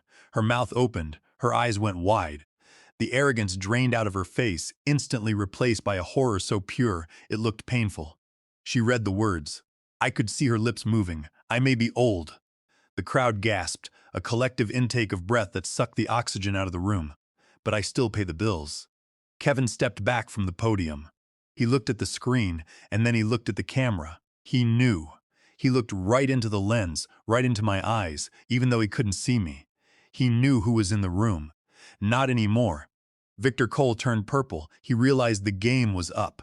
He realized that this wasn't a glitch. This was a message from the grave. This was the man he thought he had buried digging his way out with a shovel. Get out. The final words pulsed on the screen. They were huge. They dominated the room. They cast a red glow over the terrified guests. The silence that followed was absolute. The music was gone. The shouting was gone. There was only the hum of the projector and the sound of a legacy crashing to the ground. I sat in my car and let out a breath I didn't know I was holding. I did it. I had pulled the trigger. I watched as Chloe collapsed onto the stage. She didn't faint. She just crumbled. She sat on the floor in her expensive silver dress under the red light of my judgment, and she covered her face with her hands. It was the most painful thing I have ever had to watch, but it was necessary. I picked up the phone again. There was one more thing to do. The message was sent. Now it was time to send the messenger. I put the car in drive. I turned on the headlights. The beams cut through the darkness, illuminating the road back to the resort. I am coming for you, Chloe, I whispered. But I am not coming to save you. I am coming to say goodbye. The red letters on the screen burned into the retinas of everyone in the ballroom. I sat in the dark cabin of my car watching the feed on my tablet, and I felt like a judge who had just delivered a death sentence. The silence in the room was heavy. It was the kind of silence that happens right after a bomb goes off, but before the screaming starts. Chloe was staring up at the message. Her mouth was open in a silent scream. She looked small. The stage that was meant to be her pedestal had become her scaffold. She looked at Kevin, but Kevin was backing away. He was looking at the exit signs. He was looking anywhere but at her. Victor Cole was the first to move. He lunged toward the technical booth, waving his arms like a madman. "Cut the feed," he roared, his voice cracking. "Turn it off. Pull the plug." But there was no plug to pull. The system was locked from the inside. It was locked by me. I tapped the screen of my iPad. I had taken their money. I had taken their pride. Now it was time to take their sight. I slid the master power fader all the way down to 0. In the ballroom, the harsh white work lights that I had turned on just moments ago vanished instantly. The room plunged into absolute pitch-black darkness. The only light came from the emergency exit signs, casting a ghostly green glow over the terrified crowd. Then I hit the audio override. I didn't choose a song, I chose a frequency, a high-pitched oscillating siren that is used for fire alarms and chemical spills. The sound tore through the speakers. It was deafening on the night vision camera feed. I watched the panic set in. It was instantaneous and primal. These were civilized people. These were bankers and lawyers and socialites who prided themselves on their composure. But strip away the light and blast them with noise, and they become animals. Chairs were overturned. Glasses shattered on the floor. People were screaming, pushing, and shoving to get to the doors. The merger was forgotten. The stock price was forgotten. The only thing that mattered was escape. I saw a prominent venture capitalist shove a waiter into a table so he could get to the door faster. I saw the board members of Vance Shipping men I had trusted for decades trampling over the floral arrangements to flee the sinking ship. It was chaos, and it was beautiful. On the stage, Chloe was hysterical. She grabbed the microphone stand. She was screaming something, but the siren drowned her out. She was banging on the mic, trying to get order, trying to get attention. But the mic was dead. Her voice didn't carry past the edge of the stage. She was shouting into the void. Victor Cole grabbed her arm. He wasn't comforting her. He was shaking her. I could see the anger in his body language. He was blaming her. He was screaming in her face, probably asking how she could let this happen, how she could fail so spectacularly. Kevin was gone. I scanned the crowd. I saw him near the kitchen entrance. He wasn't waiting for Chloe. He wasn't helping his father. He was slipping out the back door like the rat he was. Then I saw the flashlights. Beams of white light cut through the darkness near the main entrance. The heavy double doors swung open. It wasn't the guests leaving. It was the police arriving. The resort manager had done exactly what a terrified employee does when a credit card comes back as stolen and the bill is $500,000. He called the cops. He reported a grand larceny in progress. I turned off the siren. The sudden silence was even more shocking than the noise. The room froze. The guests stopped running. Everyone looked at the door. 4 police officers walked in. They looked serious. They looked ready for a riot. Behind them walked the manager, pointing a shaking finger at the stage. "That is them," the manager yelled, his voice echoing in the quiet room. "That is the family. They tried to pay with a stolen card and now they are destroying the property." The lead officer stepped forward. He shone his flashlight directly onto the stage. The beam hit Victor Cole in the face, blinding him. Victor put up a hand to shield his eyes. "Do you know who I am?" he bellowed. "I am Victor Cole. I own half this state. Get that light out of my face." The officer didn't lower the light. He put his hand on his holster. "Sir, step down from the stage," the officer commanded. "Keep your hands where I can see them." "This is outrageous," Victor shouted. "We are the victims here. We are being hacked. My son is marrying the daughter of Arthur Vance is the one who reported the card stolen," the officer said calmly. "We have a flag from American Express and a report from the cardholder stating unauthorized use of funds. That makes this fraud, sir, and judging by the size of this event, it is felony fraud." Chloe stepped into the light. Her mascara was running down her face. Her silver dress was rumpled. She looked like a ghost. "Officer, please," she sobbed. "My father is sick. He doesn't know what he is doing. He has dementia. This is all a misunderstanding." The officer looked at her and he didn't see a victim. He saw a suspect. "Ma'am, we can sort out the medical history at the station," the officer said. "But right now, we have a venue manager who says he hasn't been paid and a bank telling us the card is stolen. Unless you can produce another form of payment for $500,000 right now, we are going to have to ask you to come with us." I watched Chloe reach for her purse. She pulled out her own credit cards. She handed them to the manager with shaking hands. "Run these," she pleaded. "Just run them." The manager took them. He walked over to the portable machine the waiter was still holding. He ran the first one, declined. He ran the second one, declined. He ran the third one, declined. I sat in my car and shook my head. Of course they were declined. I had cut off her trust fund access 5 minutes ago. I had frozen every asset attached to the Vance name. She didn't have enough money to buy a pack of gum, let alone pay for a wedding. The manager looked at the officer and shook his head. "Okay, folks," the officer said, pulling out a pair of handcuffs. "That is enough. You are under arrest for theft of services and fraud." I watched as the officer walked up the stairs to the stage. I watched as he grabbed Victor Cole's wrist. Victor tried to pull away, and the officer spun him around, slamming him against the podium. The crowd gasped. Then another officer approached Chloe. She backed away. "No," she whispered. "No, please. Daddy, Daddy, help me." She called out for me. In her darkest moment, she didn't call for Kevin. She didn't call for Victor. She called for the man she had just tried to erase. But I didn't answer. I couldn't answer. The officer took her wrists. He clicked the metal cuffs onto her. The sound was faint, but I imagined I could hear it. Click, click. The guests were pulling out their phones now. They were filming. The live stream of Chloe Vance being arrested at her own wedding was going to be viral before she even reached the police car. I felt a heavy weight in my chest. It wasn't regret. It was grief. I was grieving the daughter I thought I had. I was grieving the future I thought we would share. But as I watched them lead her down the stairs, past the staring, judging eyes of the people she tried so hard to impress, I knew I had done the right thing. She needed to hit rock bottom, and I was the only one who loved her enough to drop her there. I closed the camera feed on my iPad. The screen went black. I sat in the darkness of the car for a long time. The adrenaline was fading, leaving me feeling tired and old. My knee throbbed, my hands ached. But I wasn't done. I started the engine of the Bentley. The lights of the police cruisers were visible in the distance, flashing blue and red against the trees. I put the car in gear. I wasn't going to the police station. I wasn't going to bail her out. Not tonight. Tonight, she needed to sit in a cell and think about the choices she had made. Tonight, I had another stop to make. I needed to find the one person who hadn't lied to me. I needed to find the woman who had helped me pull the trigger. I drove out of the diner parking lot and headed back toward the city. The road ahead was dark, but for the first time in a long time, I knew exactly where I was going. I sat there in the darkness of the Bentley, staring at the empty driveway where the police cruiser had just carried my daughter away.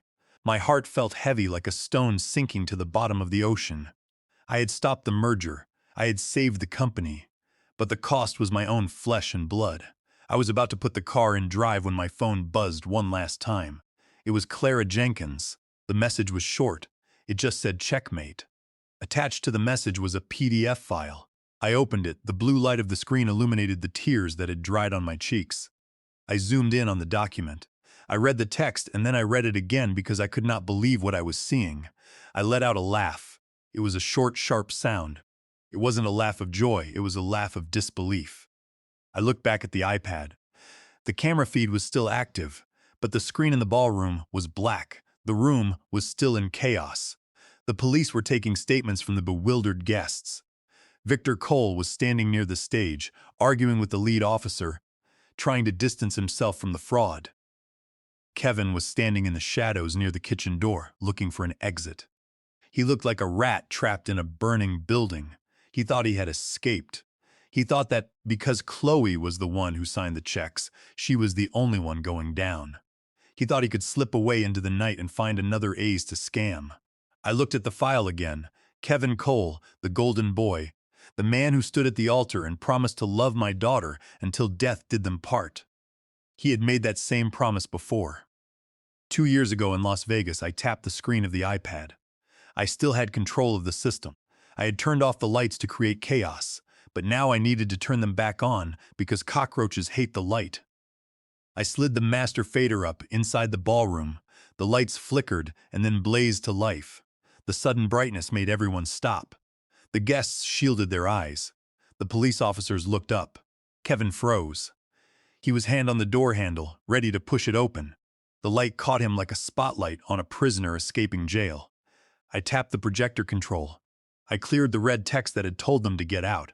I uploaded the new file. The screen behind the stage flickered. The black background disappeared. And there, in high definition for everyone to see, was a copy of a marriage certificate from Clark County, Nevada. The names were printed in clear, bold letters. Groom Kevin Victor Cole. Bride Melanie Jane Adams. Date of marriage June 4th, 2022. Status active. The room went silent again, but this silence was different. The first silence was fear. This silence was shock. I zoomed the camera in on Victor Cole. He stopped arguing with the police officer. He turned slowly to look at the screen. He squinted, he read the names, he pulled a pair of reading glasses from his pocket. He put them on. He read it again, then he turned to look at Kevin. Kevin was paralyzed. He was staring at the screen with his mouth open. The color had drained from his face, leaving him looking like a wax statue.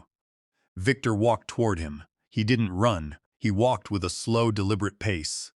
The crowd parted for him. The police officers stepped back, sensing that this was a family matter that needed to play out before they intervened. Victor stopped 3 feet from his son. "Is it true?" Victor asked.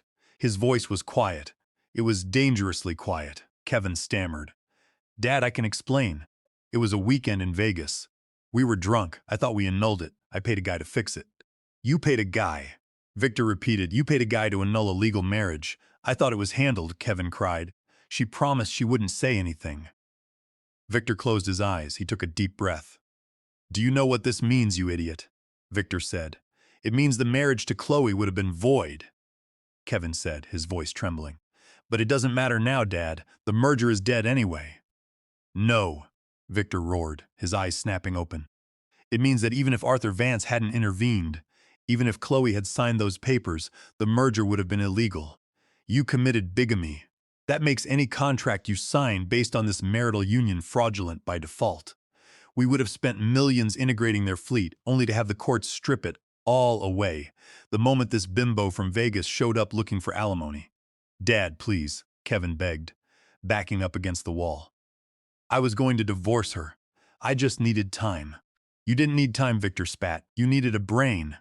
Victor took a step closer. He looked at his son with pure, unadulterated disgust.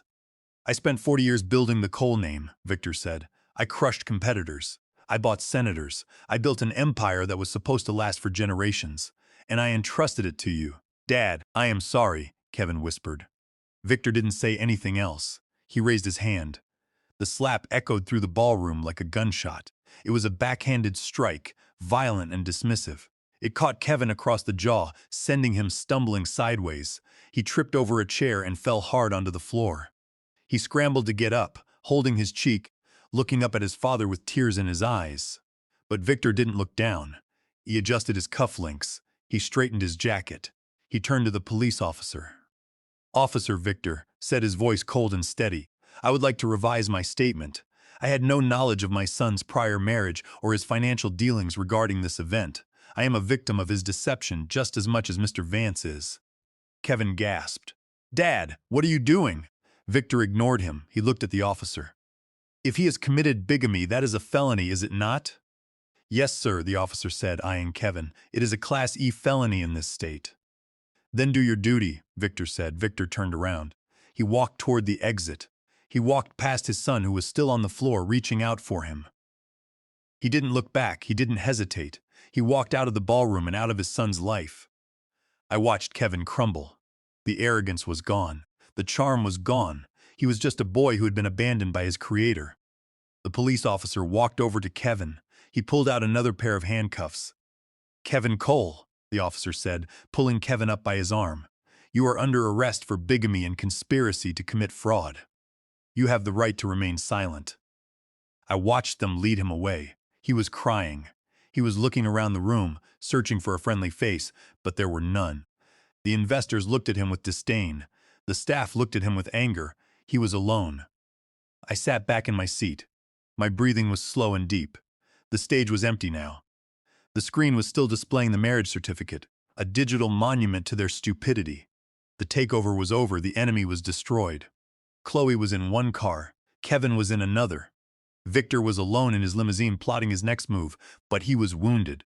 His reputation would never recover from this. The street talks, and tomorrow the street would know that Victor Cole raised a fool. I picked up the iPad. I closed the connection. The screen went black. I felt a strange sensation in my chest. It wasn't happiness. You cannot be happy when your family is in ruins, but it was relief. It was the feeling of setting down a heavy load after carrying it for too long. I had cut out the cancer. It hurt. It left a scar. But the body would survive. I looked at the dashboard of the Bentley. The wood grain was smooth and solid. The clock ticked steadily.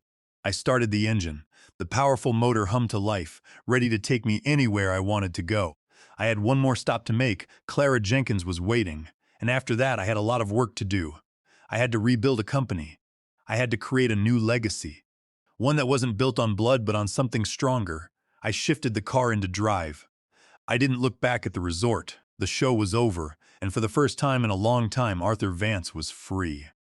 The Bentley glided down the highway, purring like a large metal cat, satisfied with its hunt.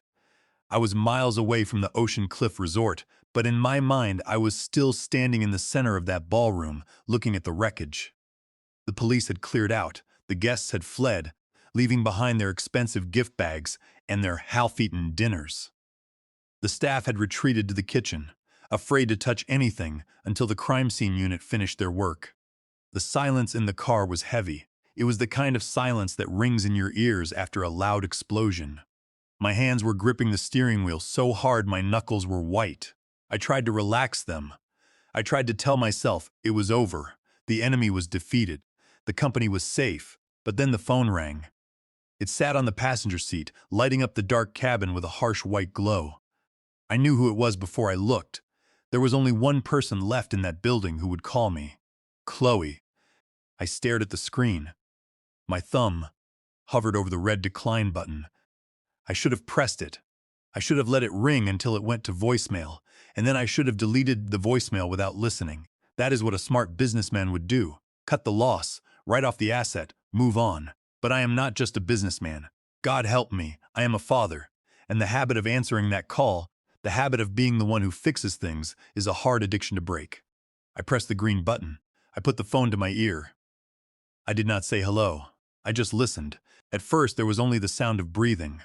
Ragged, hyperventilating breaths. It sounded like a wounded animal caught in a trap. Daddy, the word came out as a sob. It was broken. It was small. It was the voice of the 6-year-old girl who scraped her knee on the playground and needed me to kiss it better.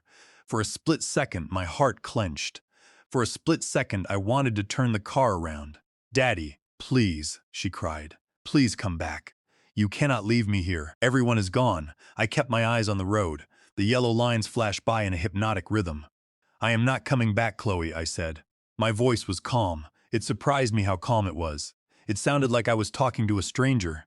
But I am all alone, she wailed. Kevin left. The police took him and Victor. Victor looked at me like I was garbage and walked out. They left me here, Daddy. They left me with the bill. They left me with the mess. I tightened my grip on the wheel. They left you because you were no longer useful to them, I said. That is how parasites work, Chloe. When the host stops bleeding, they move on to the next victim. But I did not know, she screamed. Her voice was shrill now, rising in panic. I swear to you, Daddy, I did not know about his other wife. I did not know he was a fraud. I am a victim, too. He lied to me. He used me to get to your money. You have to believe me. I listened to her lies. They tumbled out of her mouth, one after another, desperate and clumsy. She was rewriting history in real time, trying to paint to herself as the innocent flower crushed by wicked men. Stop it, I said. The command was sharp. It cut through her sobbing. Daddy, she whispered. I said, stop it, I repeated. Do not insult my intelligence. Not tonight, not after everything you have done. I did not do anything, she pleaded. I was in love. Love makes you blind. Love does not make you forge a medical document, I said. Love does not make you hire a crooked doctor to declare your father mentally incompetent. Love does not make you negotiate a 30% cut of a merger deal while your father is supposedly losing his mind. There was silence on the other end of the line, the kind of silence that comes when the truth hits a liar in the face. I heard you, Chloe, I continued. I heard you on the microphone. I heard you ask Victor for the penthouse. I heard you say that dealing with me was exhausting. I heard you laugh about selling the fleet. That was not Kevin. That was not Victor. That was you. She sniffled. But Daddy, I was just saying that I had to play along. I was trying to protect the legacy. You were trying to liquidate the legacy. I said you looked at my life's work and you saw a paycheck. You looked at me and you saw an obstacle. You picked a side, Chloe. You chose the Starings. You bet against the house, and you lost. Daddy, please, she cried again, her voice breaking. I have nothing. My cards are declined. They are going to kick me out. Where will I go? I cannot go back to the penthouse. You changed the locks, didn't you? Yes, I said. I changed the locks and I canceled the lease on your apartment, and I revoked the trust. So I am homeless, she whispered. You are making your own daughter homeless. You are 30 years old, Chloe. You have a master's degree that I paid for. You have connections. You have health. You are not homeless. You are just poor. There is a difference. Millions of people figure it out every day. You will have to be one of them. But I am your daughter, she screamed. You owe me. You brought me into this world. You owe me protection. I protected you for 30 years, I said. I protected you from cold, from hunger, from work, from reality. And look what it produced. It produced a woman who would sell her own father for a seat at a table with thieves. I am done protecting you, Chloe. The only way you will ever learn to walk is if I stop carrying you. Daddy, wait, she sobbed. Just send a car. Just pay the hotel bill. Please, I am scared. It is dark in here. The staff are looking at me. They hate me. They hate you because you treated them like servants. I said they hate you because you tried to cheat them out of their wages. Sit in that discomfort, Chloe. Let it burn. Maybe it will cauterize the rot in your soul, Daddy, she whispered. I love you. I closed my eyes for a brief moment. That was the last arrow in her quiver, the weaponized I love you. You do not love me, I said softly. You love what I can give you. You love the safety. You love the status. But you do not love Arthur Vance, because if you loved me, you would have come to the gate. You would have defended me when they called me crazy. You would have chosen me. Daddy, no. The conversation is over, I said. You tried to play a game with the big boys, Chloe. You thought you were a player, but you were just a chip. And now the dealer has swept the table. What does that mean? She asked, her voice trembling. It means the price of betrayal is zero, I said. You get nothing. No money, no house, no company. You start from zero. Good luck. Chloe, Daddy, wait. Do not hang up. I pulled the phone away from my ear. I could still hear her tiny voice screaming my name. I pressed the red button. The call ended. I immediately went into the settings. I found her contact.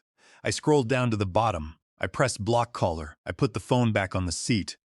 I took a deep breath. It felt like I had just cut off my own arm. It hurt. It hurt more than anything I had ever felt. But I knew the bleeding would stop eventually, and I knew that if I didn't do it, the infection would kill me. Back at the resort, Chloe stared at her phone. The screen had gone dark. She tapped it frantically, but there was no signal. No answer, just her own reflection staring back at her in the black glass. She stood up. Her legs were shaky. She looked around the vast empty ballroom. The decorations she had spent months choosing looked like garbage now. The white hydrangeas were wilting. The crystal glasses were overturned. She was truly alone. She started to walk toward the exit. She wrapped her arms around herself, shivering in the cold air conditioning. She needed to find a taxi. She needed to find a friend who would lend her a couch. She needed to get out of this place. But as she reached the double doors, they swung open. She stopped. Hope flared in her chest. Maybe it was her father. Maybe he had turned around. Maybe he had sent a driver. But it was not a driver. It was a man in a gray wool coat. He was holding a leather briefcase. He had silver hair and a face that looked like it was carved out of granite. It was Harold Stone, my lawyer. Chloe took a step back. Mr. Stone, she stammered. Did Dad send you? Is he here? Stone did not smile. He did not offer his hand. He walked up to her and stopped. He opened his briefcase. He pulled out a thick envelope. It was not a wedding gift. Your father is not here, Ms. Vance, Stone said. His voice was professional and dry. He asked me to deliver this to you personally. Chloe reached out and took the envelope. Her hands were shaking so bad she almost dropped it. "What is it?" she whispered. "Is it a check? Is it money?" Stone closed his briefcase. "It is a court summons," Stone said. "Summons." Chloe blinked. "For what?" "For medical fraud," Stone said. "Conspiracy to falsify legal documents and a petition for the repayment of misappropriated corporate funds." Chloe looked at the envelope. She looked at Stone. Her knees gave out. She slumped against the door frame, sliding down until she hit the cold marble floor. "Prison," she whispered. "He is sending me to prison." "He is leaving that up to a judge," Stone said. He turned around. He didn't offer to help her up. He didn't offer her a ride. He walked back out into the night, leaving the door open behind him.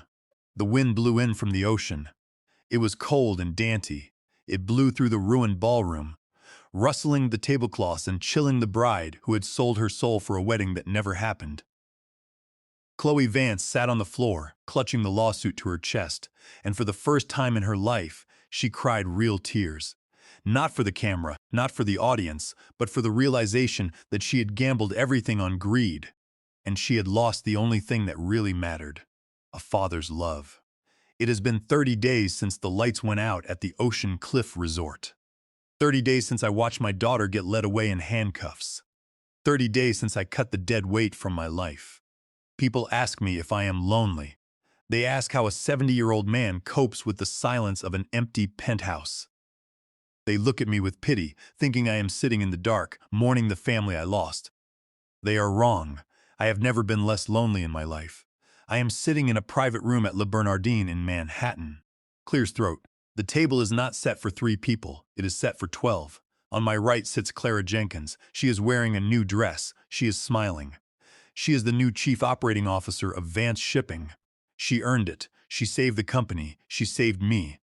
Around the rest of the table are 10 young men and women. They are not rich. They do not have famous last names. They are wearing suits that they probably bought at a discount store. But their shirts are pressed and their eyes are bright. These are the recipients of the first annual Vance Scholarship.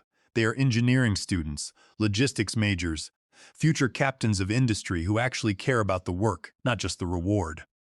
I look at a young man named Wesley across the table. He is 19. He grew up in foster care. He works 2 jobs to put himself through school. He reminds me of myself 50 years ago, hungry, determined, grateful. Mr. Vance, Wesley says, his voice respectful but steady. "I just want to say thank you. This scholarship, it changes everything for me. I promise I will not let you down." I smile. It is a genuine smile, the kind that reaches your eyes. "I know you won't, Wesley," I say, "because if you do, Clara Jenkins will fire you faster than she fired my former board of directors." The table laughs. It is a warm sound. It is the sound of respect and camaraderie. It is the sound of a family being built, not by blood, but by shared values. I take a sip of my wine. It tastes better than the $5,000 bottle Kevin tried to drink at the wedding. It tastes like freedom.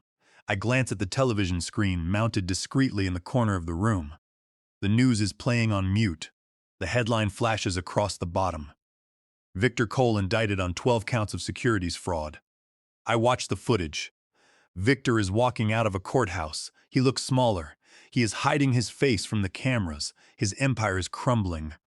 The investigation into the merger revealed years of cooked books and illegal trades. He tried to eat me and he choked. And Kevin is gone. He posted bail and vanished. Some say he is in Mexico. Some say he is in Thailand. I do not care. He is a ghost, a bad memory that fades a little more every time the sun rises. And then there is Chloe. The room goes quiet for a moment in my head as I think of her. I saw her yesterday. I did not speak to her. I watched her from the car. She is working at a diner in Queens. She is wearing a uniform that is too big for her. She looks tired. Her hair is tied back in a messy bun. She was scrubbing a table. A customer yelled at her because his coffee was cold. She did not yell back. She did not throw a tantrum. She apologized. She went to get a fresh pot. It was hard to watch. Part of me wanted to go in there.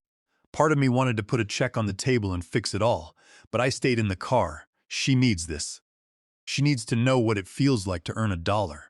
She needs to know that respect is not given, it is worked for.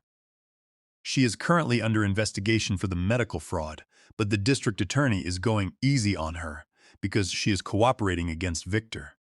She might avoid prison, but she will not avoid the struggle. I hope one day she finds her way back.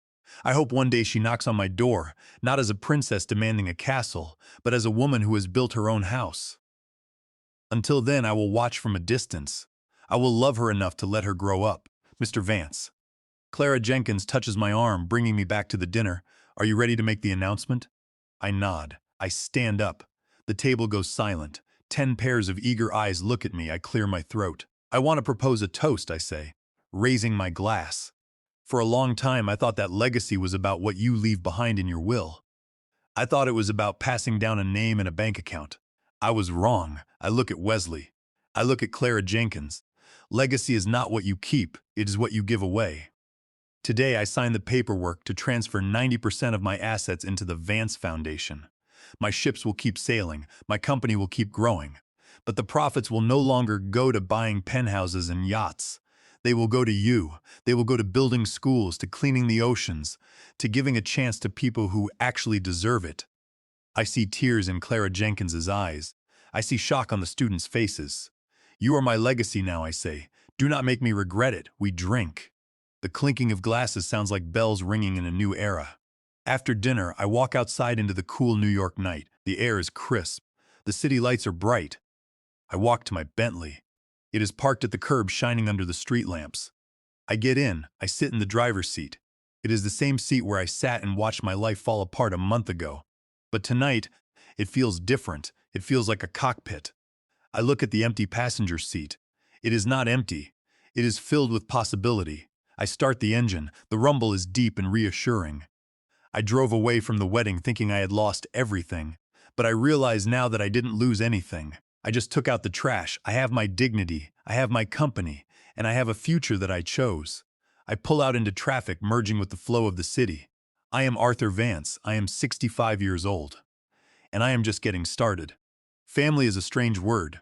We use it to describe the people we are stuck with, the people who share our DNA. But that is just biology. That is just an accident of birth. I look at the city skyline one last time. Family is not the blood that runs in your veins. Family is the people who hold the bandage when you are bleeding. Family are the ones who stand by you when the credit card is declined and the lights go out. I found my family, and for the first time in a long time, I am going home to a house that is full of peace. We often think that we must tolerate toxicity just because it comes from a parent, a child, or a sibling. We let them drain us emotionally and financially because we are afraid of breaking the bond of blood. But this story teaches us that true loyalty is a two-way street. You cannot save someone who is actively trying to destroy you. Arthur Vance learned that setting boundaries is not an act of hate. It is an act of self-preservation. Sometimes you have to let people hit rock bottom so they can learn how to stand up on their own. Respect yourself enough to walk away from tables where respect is no longer served. If you enjoyed this story of justice and redemption, please hit the subscribe button and turn on notifications. Share this video with someone who needs to hear it and tell me in the comments below. Have you ever had to cut off a toxic family member to save your own peace? I read every single comment. My name is Arthur, and I will see you in the next story.